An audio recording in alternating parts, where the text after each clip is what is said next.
Now, we begin. And once again, greetings unto you, beloved and holy friends. As always, it is a joy to come forth and abide with you in this manner. And we have come forth this day to communicate through this our beloved brother, as we continue with you in the way of transformation.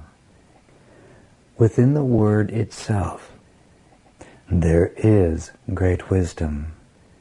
Transformation requires that there be that which abides in form. And you are that. You are spirit. You are that which has come forth as a ray of light from the mind of God, as a sunbeam to the sun. And in that formless beginning, you are consciousness itself. You are intelligence itself. You are bliss. You are radiance. You are compassion. You are the potential for endless creativity. You are God itself. Now that is the first time that we've been quite so bold, as we have sought gently over the years, for many of you that have been around that long, been willing to stay the course. It is the first time that we have described you as spirit, as that which is God. This can only mean that what you are in your essence, in your essential being, is God Himself. The very first level of creation, then, is when that which we call God or Abba first began the indescribable, the unexplainable mystery of birthing Himself forth out of the eternal matrix of His being. That first level of creation was pure spirit, a subtle, subtle movement in which a gentle sunbeam begins to emerge from the sun, or a ray of light soundlessly begins to emanate from light itself. In pure spirit, you are unbounded. You are without form, but you're not without consciousness. You're not without self-awareness. In spirit, there is only self, not self and other, not self apart from form, but simply self, radiant, shimmering, unbounded, alone, yet not lonely, rather filled with self, filled with God, filled with love.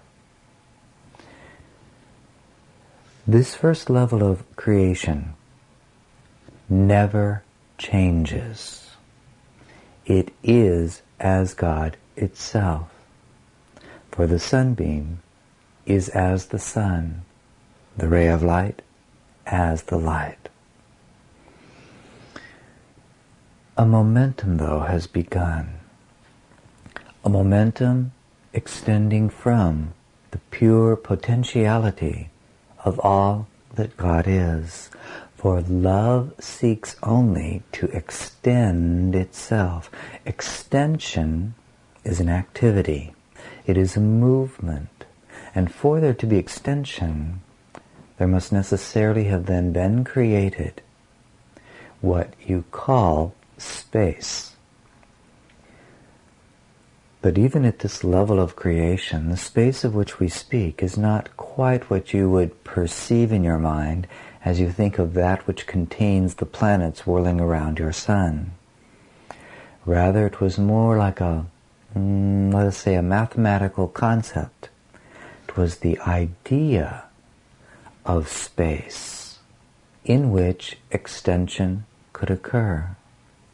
There were not yet planets and suns. There was not yet a single atom or molecule of what you call matter. There was pure thought, pure love, pure being, beginning to entertain, and I emphasize that word for a certain reason, to entertain the idea of pure space, pure extension, unlimited, unbounded, forever. There was pure spirit. That is what you are, now and forever. Spirit does not change. There is then that which in you, right here and right now, even as you listen to these words, even as you perceive yourself as a body sitting in a chair or lying on the floor, preferably not driving an automobile, right here and right now, beyond all that you see with your physical eyes, all that you are aware as and within the body,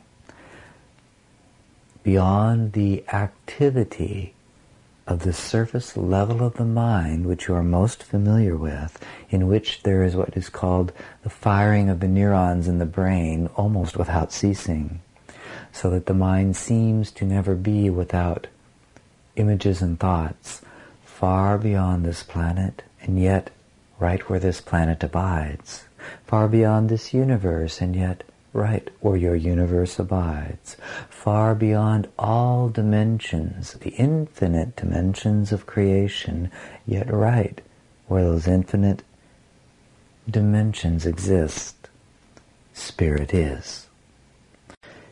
Here is found what I have often referred to as the real world. Here, peace abides eternally, with perfect consistency and without interruption. Here, the living reality is, which has been reflected in the sentence, I and my Father are one.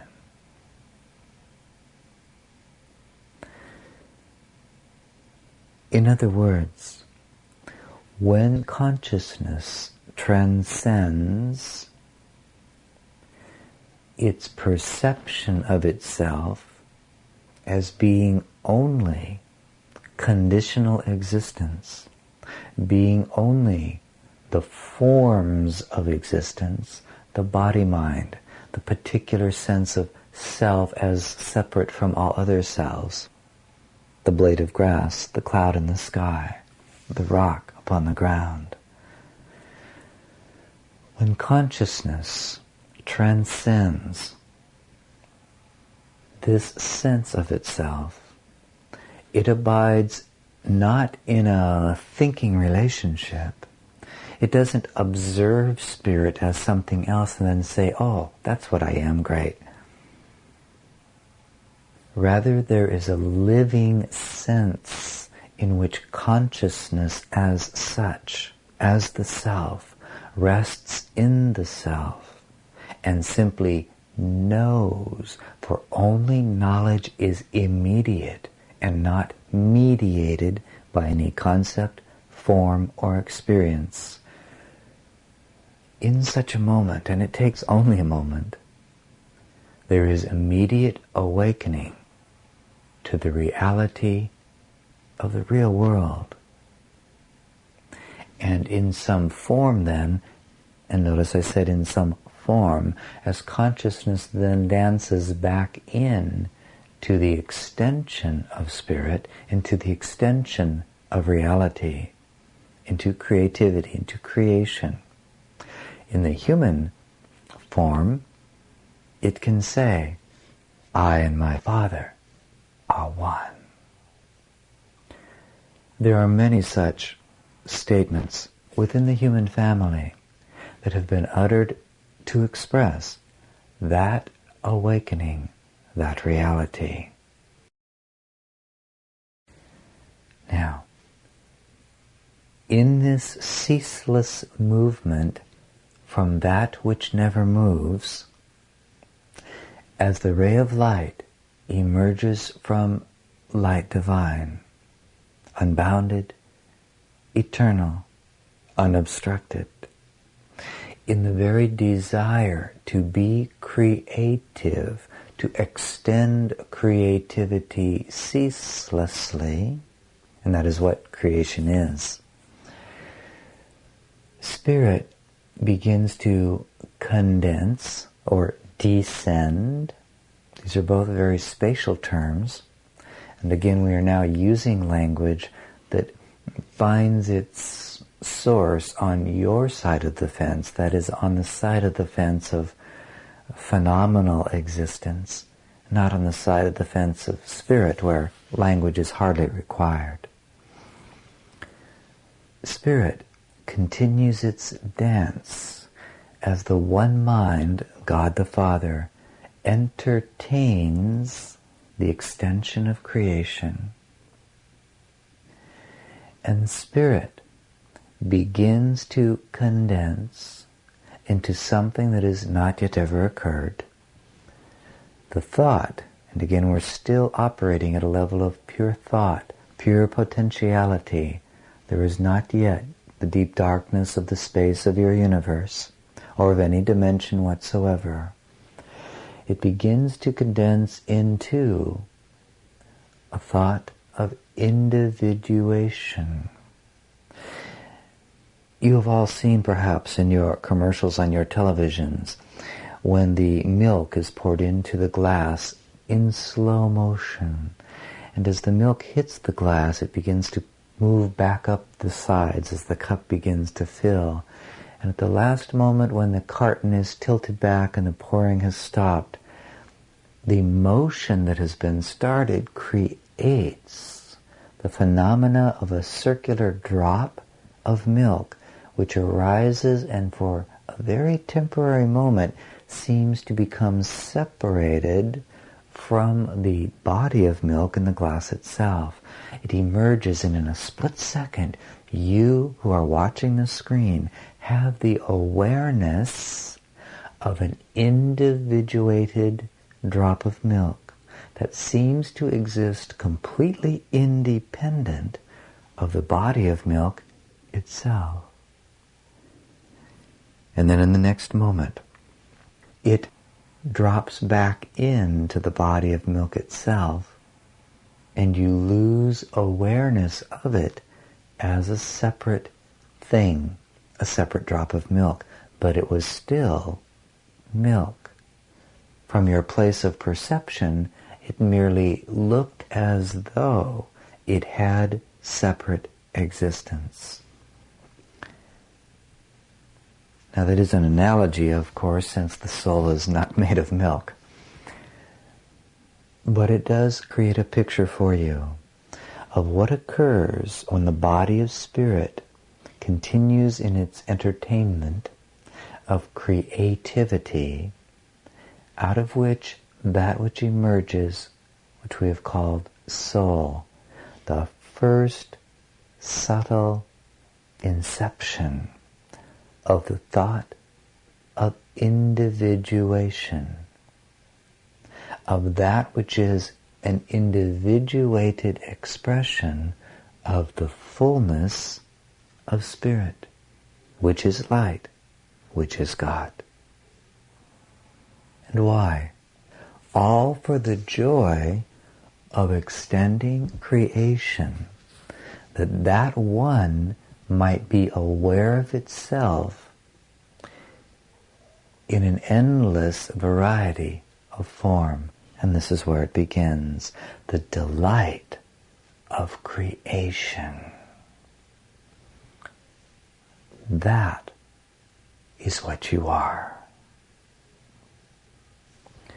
In pure soul, there is still only pure potentiality. There has not yet been what you would know as experience.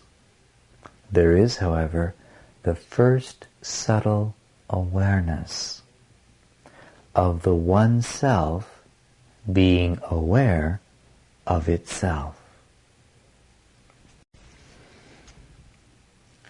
As soul continues the extension of light, of pure creativity, it condenses, it descends to the next level, if you will. And again, since we're using language from your side of the fence, there's not many other ways to speak of this. The soul descends or condenses and begins to create a deeper awareness of itself as an individuated thing. Now its awareness of itself as spirit is taking on a new coloration, a new vibration. It is becoming very close to what many of you have experienced in your own meditations and prayer, or the time you heard a child cry, or you walked through a forest at dawn. When your egoic mind was temporarily transcended, and you had a sense of your oneness with God, and yet still felt other than God, creature and creator, Son and Father, united, yet somehow different.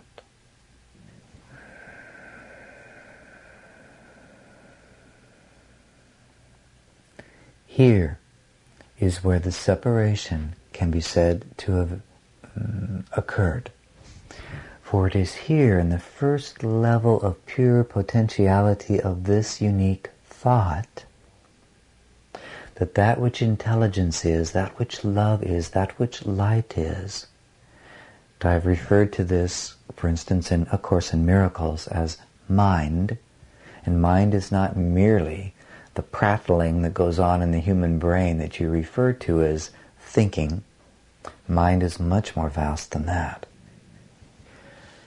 It is here, in the first level of subtle perception of the self as an individuated matrix of awareness that has awareness of itself, and yet that self, or God, is somehow something different than what the soul perceives to be itself. Here is where the first unique thought of separation is birthed, at this very subtle point, long before the planets of your universe arose, long before the multidimensionality of creation came into being. Here you are. Here there is but one soul, a unique expression of the one Spirit, itself the unique expression of that one who eternally is. Here, creativity gives rise to the power of thought. And it is from the field of thought, pure thought, that creation will now begin to spring immediately into being. And here at this subtle level, the drop of milk has seemingly separated itself and now feels awareness of itself as separate from the body of milk. And for a moment, for just a moment, there is pure joy, because it's still the one doing it, out of entertainment, out of pure play, out of the sheer exuberance of extending itself and its infinite power ceaselessly and without limitation. For you see, if God, who becomes you, held the thought, well, I certainly can't separate myself from myself, that would be a limitation. And so the One creates a drop of itself along with the perception that it perceives itself as separate from something which is now, for the first time, other. Here is the germination, the seed planted for egoic consciousness. But that's still a little further along in the story.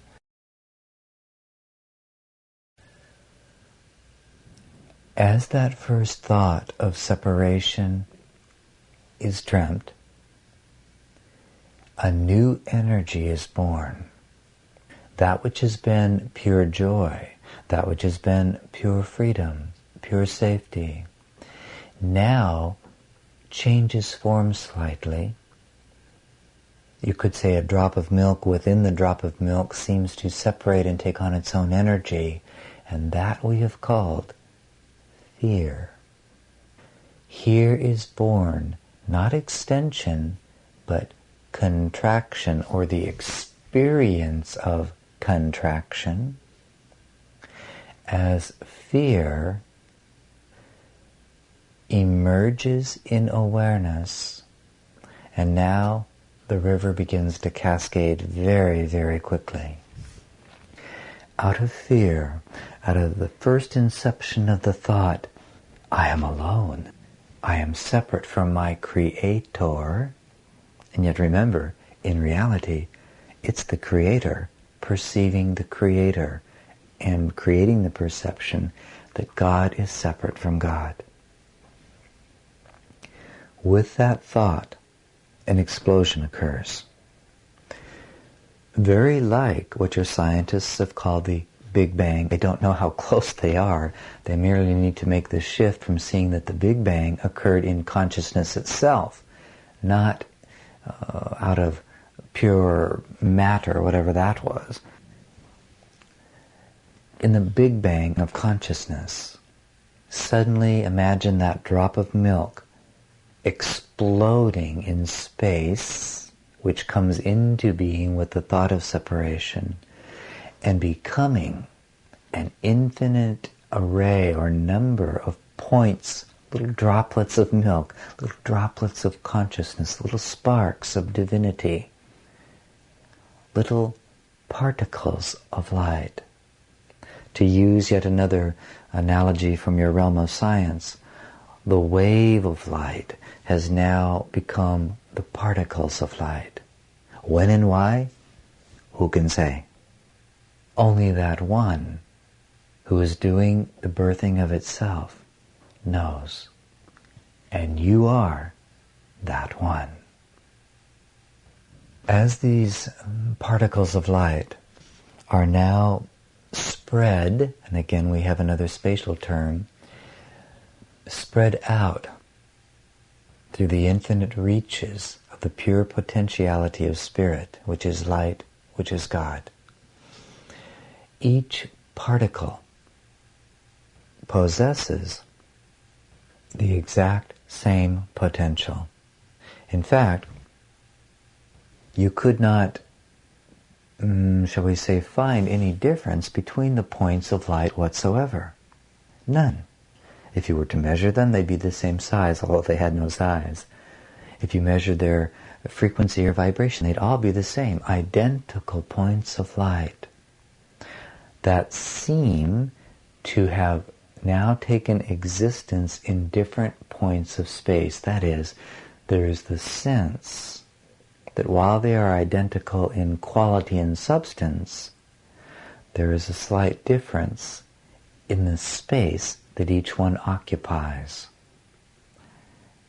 As though you took two identical pencils and put one on the left side of the table and one on the right, still made of the same substance, but now in the vast continuum of space, that which is identical is occupying 2 points of space, each with the perfect freedom, mirroring the perfect freedom of the one God. Infinite rays of light now, mirroring and reflecting the perfection of the freedom of pure potentiality, which is the light itself, the pure potentiality to create. Each one has within it the thought, the recognition, the perception, that is, of separation. Fear has been birthed. I am alone. I am not that point of light over there. I am just myself. And as the energy of fear continues, the contraction, the condensation, the descension continues. And now what is burst forth, again instantaneously, this is not yet requiring time, is the multitude, the infinite multidimensionality, which is creation. Except for one thing. The physical universe has not yet been birthed. The physical universe requires the concept of time. For only in time does the physical dimension exist. And so, here is where you begin to discover what has been called in your language, from your side of the fence, the hierarchy of angelic beings, of angelic worlds. Just points of light, just like you. But not in the experience of time, nor in the condensation that you would call physical bodies, not even the lower astral bodies. Still, multidimensionality of creativity is a radiant dance with just a tinge of a sense of separation or otherness or fear. In this multidimensionality, which is still pervaded and is as light itself, condensation continues. And here your scientists begin to tap into it, so you can see how many steps removed they are. But here, light begins to condense into the particle of matter. And again, the explosion occurs as the one, you could say the one basic atom or atom, explodes in the Big Bang. And the multitude of bodies, of planetary bodies, including your central sun, of your tiny little universe, is birthed. And the physical universe, of which you know that you are a part, as a human being, is vast beyond comprehension. And yet it is as a tiny speck of dust. It is as a tiny speck of light, floating seemingly freely, like a tiny drop of milk that seems to have separated itself from the body of milk. Your physical universe seems to float freely and is unaware of the multidimensionality of radiant light and spirit and God in which it floats, out of which it has been given its very existence. You are therefore not outside of spirit. You could say you are held lovingly, your whole physical dimension, in the center of spirit. As this condensation continues, what you call, or have been told to call, life begins. Conditions are set up, emerging from what? Pure chance? Hardly.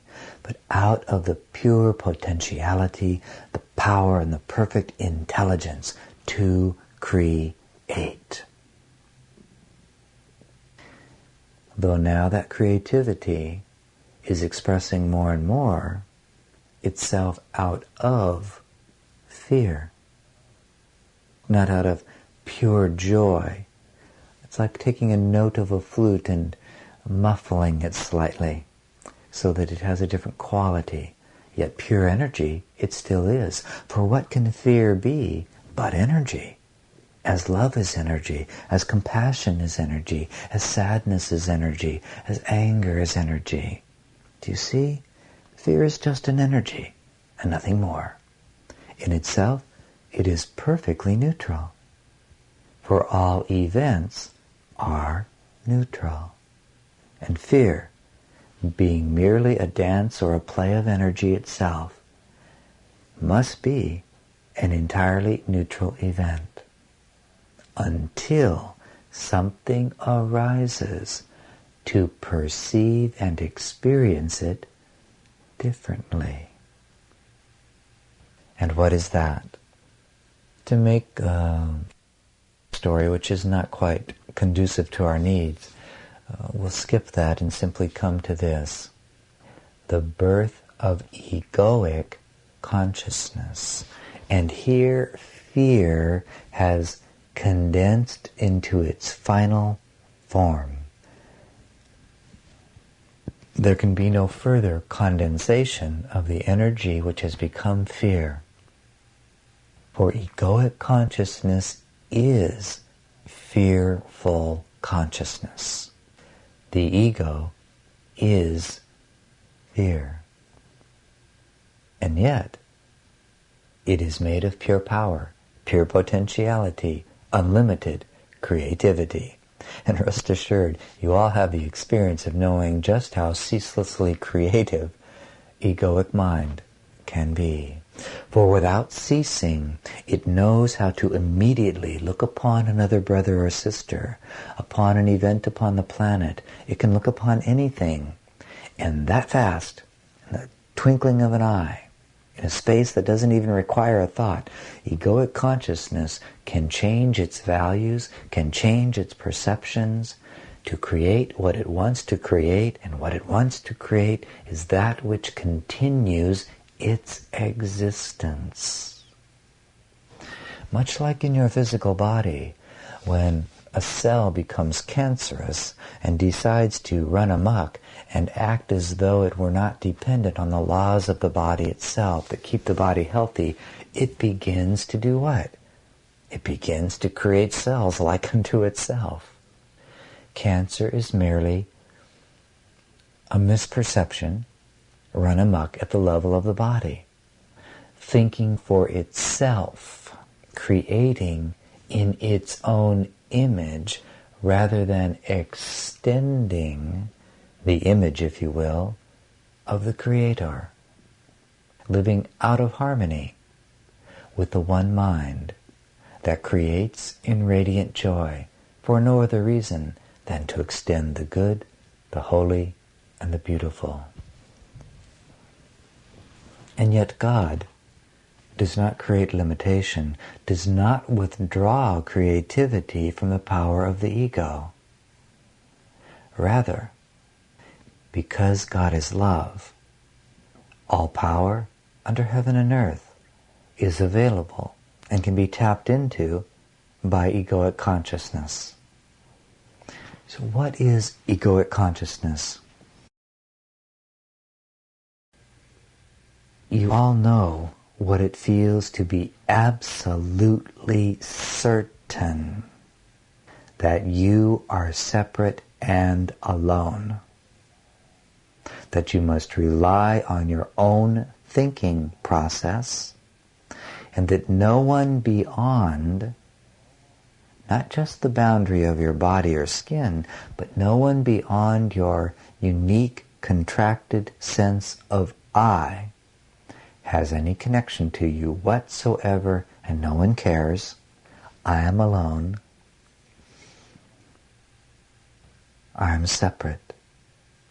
How on earth am I going to make it? I've got to figure my own way. I've got to figure out how this world works. I've got to make it happen for myself. Fear has taken its final form. Now, there is a complete forgetting of God, of the One, of Spirit, even of soul. The body represents a level of vibration still quite intelligent, still very intelligent. It is like a matrix of energy, the very thought of condensation into human form, out of which forms keep getting created, keep getting created, keep getting created, keep getting created, and you've done that for yourself an infinite number of times. The body is the representation of the ego. For notice that as you sit in your chair, you are quite certain you're not the wall across from you. As you sit where you are in your chair, your consciousness, your awareness seems to tell you that you are the listener and not the speaker. That it wasn't you that sat into a chair and had Jeshua ben Joseph and a certain lineage or vibration of consciousness radiate thought down through the mind-body matrix that used to be exclusively owned by someone named John Mark. You are not that one. No, not me. I couldn't do that if I wanted to. That must make John Mark special, and certainly it makes Jeshua very special. For I am just this blob of dust, this separate mind-body, sitting in my chair on the floor on a couch, listening to a tape filled with words which vibrate with a certain meaning and create certain pictures and understandings in my mind. But these are being placed within me, and I am not that one. That is egoic consciousness. I am not that one. I am not God. I am not pure spirit. I am not pure soul.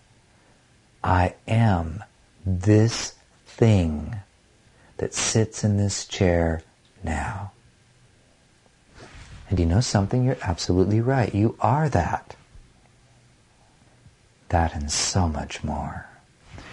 So the egoic mind is that which creates the separated perception that it is only one tiny thin slice of the pie. It creates a delusion and a distortion in consciousness itself, like a little blip on one of the radar screens that creates just a little blip that tells the one watching the screen that there is something there. I am separate. I am alone. I cannot think with the mind of God. I cannot experience unity consciousness. I cannot be as Jeshua is. No, not me. I'm too small. I'm too weak. Oh, I just don't quite have it together yet. Maybe someday. Yet all the while, you are that one. And by the power of that one, you have the potential to think the thought, I could never be like Jeshua is. I'm really too small and too fragile and too weak and too stupid. The Christ consciousness may be there for someone else, but not for me. The whole while, that very thought must use the power of the one. For that power is life. That power is pure being. That power is the real world. That power is the only thing that exists, period. By the power of that one, you have dreamt the thought of a separate self, and by the power of that one, when you decide to, you will awaken from the thought of egoic consciousness.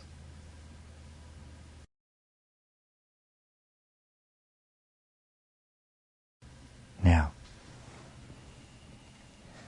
why is all of this important? For or beloved friends. The way of transformation requires that there be that which exists in form. You exist in form. You're sitting in a chair. You know the space and volume of the human body.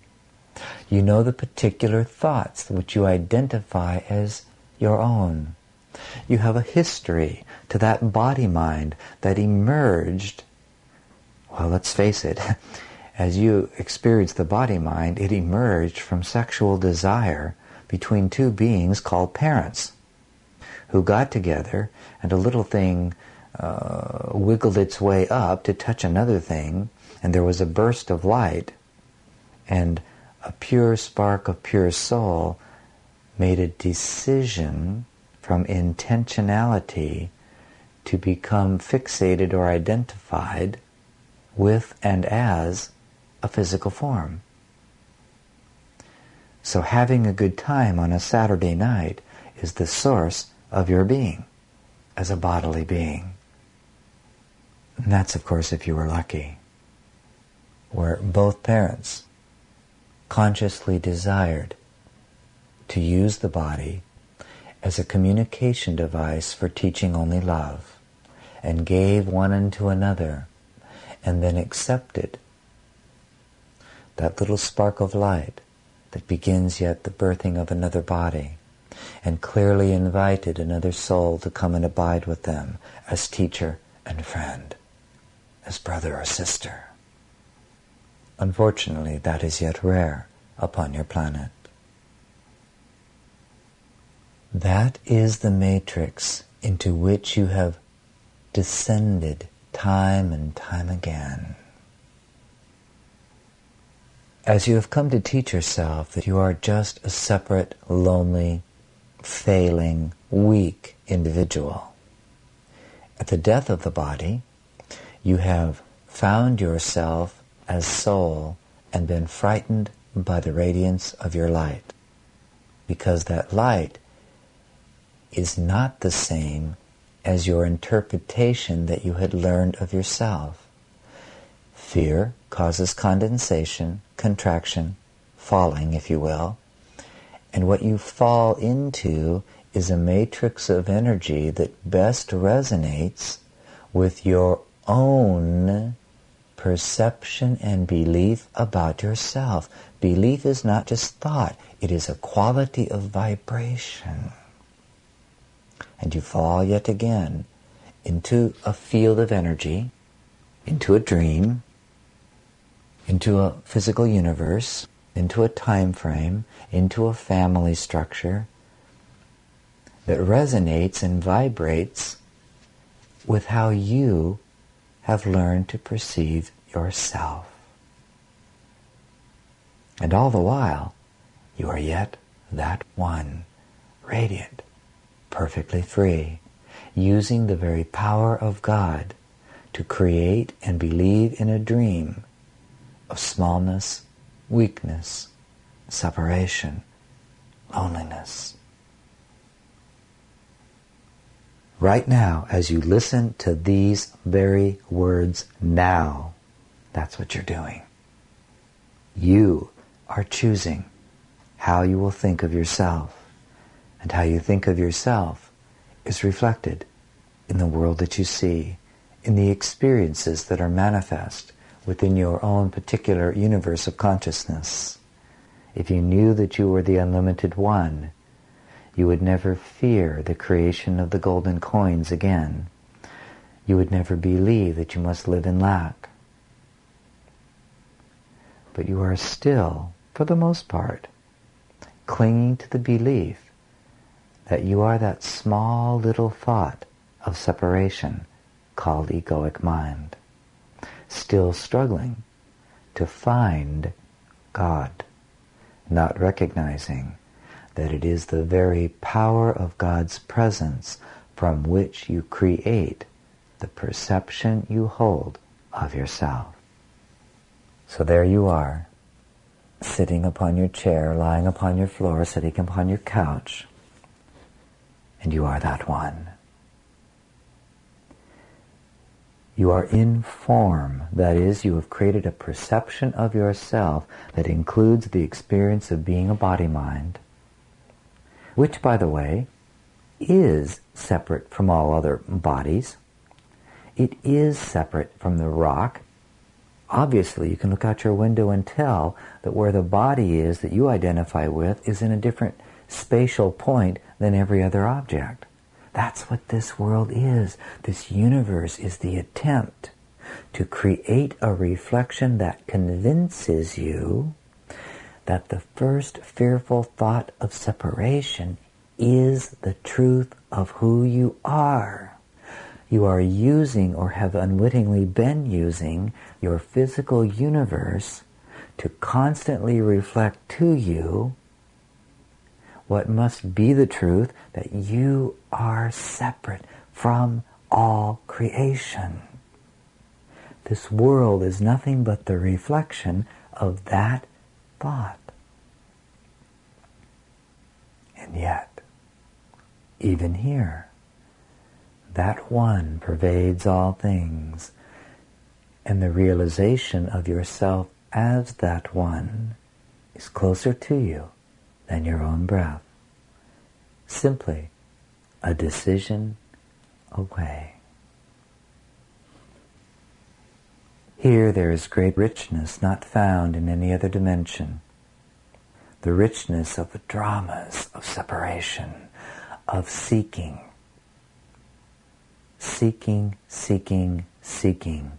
Well, I've read the Course in Miracles one time and it didn't seem to work. I'll read it again.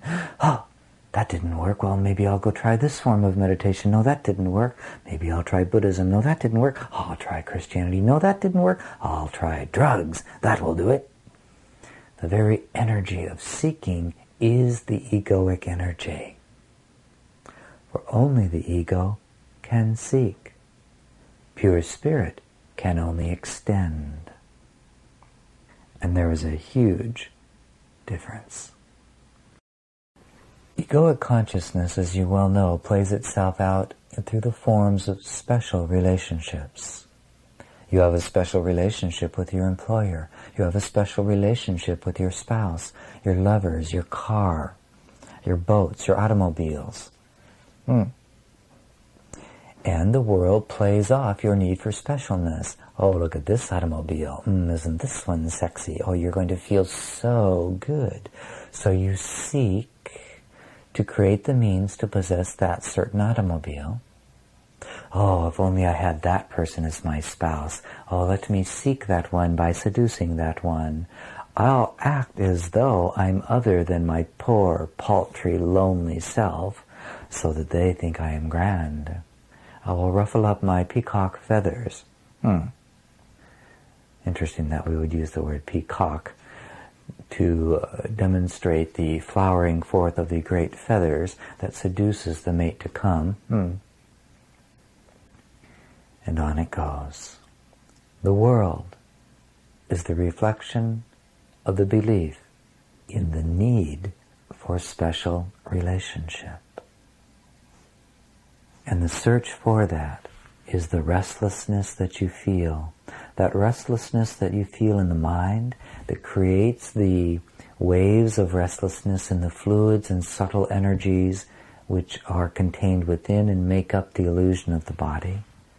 The restlessness of the breath, the tightness of the muscles, the loneliness as you rest your head upon the pillow at night, where you believe that you are that body-mind, separate and alone, apart from all others.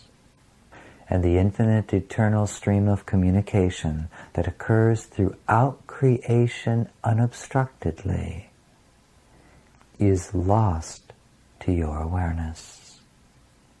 And yet, so close are you.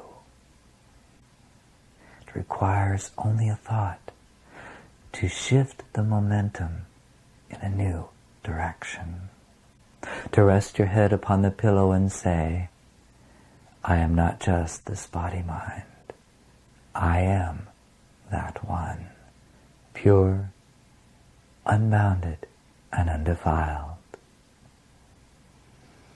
I am in communication with every rock and every tree and every time frame that has ever been. And yes, when you begin that thought, it will seem wholly insane because you've been on the other side of the fence, looking at reality from a certain perspective. It fits like a glove upon the hand, but that does not make it right or true. Insanity seems sane to those who are insane. So that's just the way it is.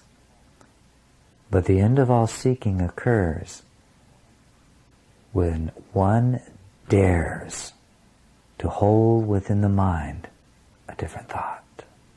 And you have heard it many times through this, my beloved brother, through many other of my channels, through A Course in Miracles. Only love is real. You are not the body.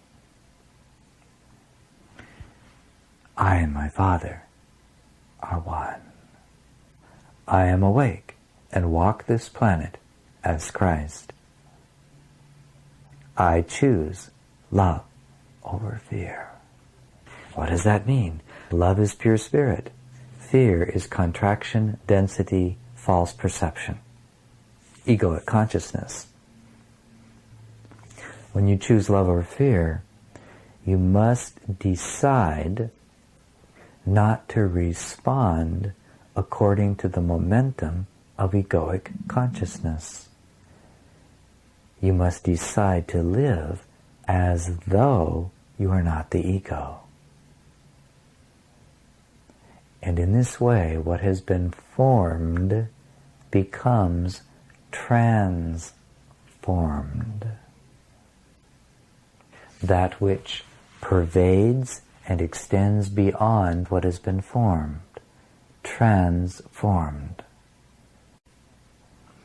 The way of transformation, then, requires that you begin with the acceptance of what is true always. And in this hour, we have sought to bring to you a story, an analogy, a description that can help, if you will sit with it, to imprint into your consciousness a remembrance of the very process that you have in fact felt and experienced as God itself in its desire to create, in his desire to create, in her desire to create. Put it any way you wish. The one becomes what you perceive as the many, yet remains always the one.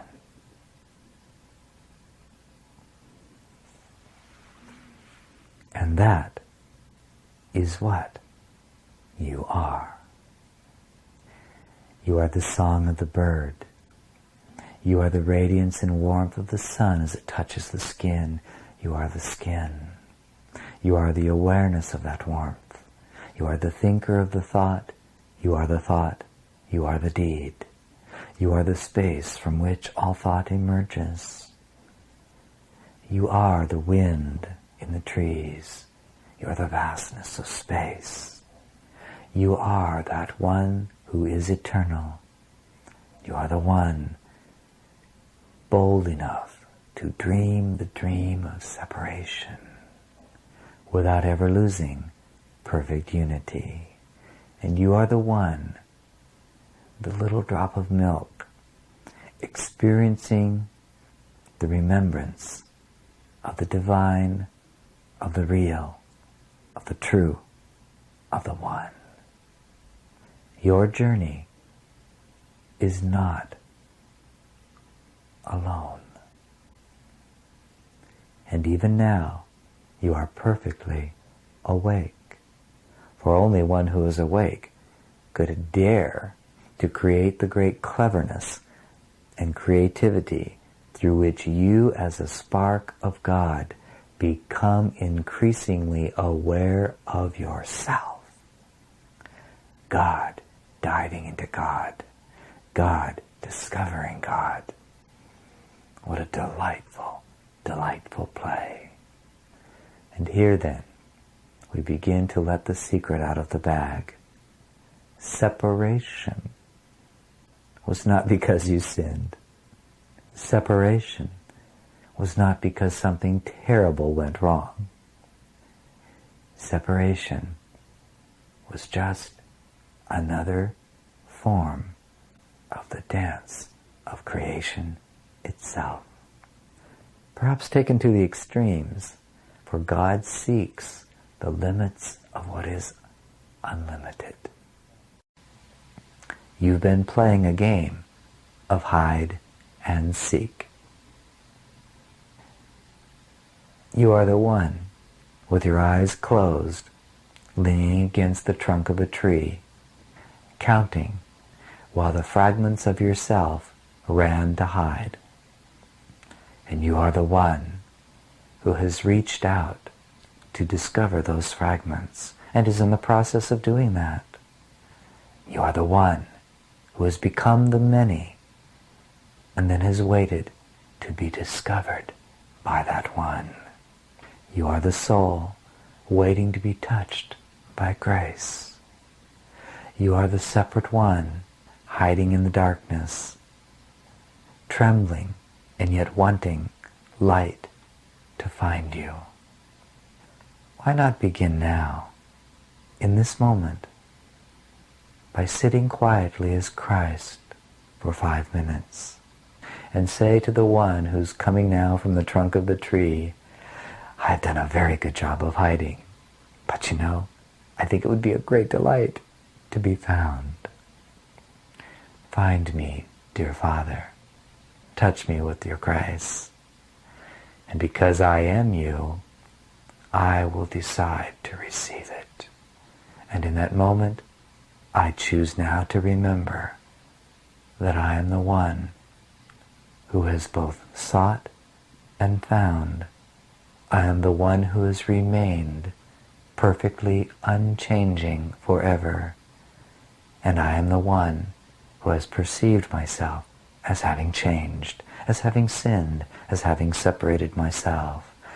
I choose now to join the two parts of myself together. And I will be a body-mind upon this planet, dancing and singing and playing and creating the good, the holy, and the beautiful.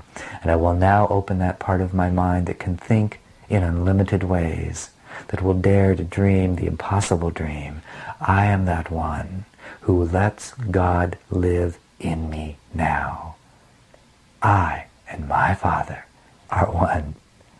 I am the drop of milk, again settling in to the fullness of the glass in which my Father dwells as milk. And when I walk with this body upon this earth and I feel the mist of the fog upon my skin, I will say within myself, ah yes, it is very good. For I am that one with the power to create this body, to create the mist of the fog itself. And the fog and the mist around me is as my Father's presence, in which my soul reclines. This world, no longer a burden. This world of space and time, no longer something from which I must escape. Not even sickness and disease is a limitation for me. For wherever I am the presence of love. In this moment, I bring forth love and bless the world I see. And in this, God remembers God. For beloved friends, the way of transformation must bring you, in the end, to the quiet recognition there is only God. Why fear if love is here? And there is only love or fear. Peace then be unto you, beloved and holy friends. Friends, because you are a part of me, and I a part of you, particles of light dancing in the wave of the one God, the one mind, the one truth, the real world. The joke has been on us, and we played it upon ourselves well. And now the time of rejoicing is at hand, as we arise in our individuation, recognizing our oneness, to dance the dance of creation ceaselessly, extending only the good, the holy, and the beautiful. Peace be unto the only begotten of God, God's own. God is. Amen.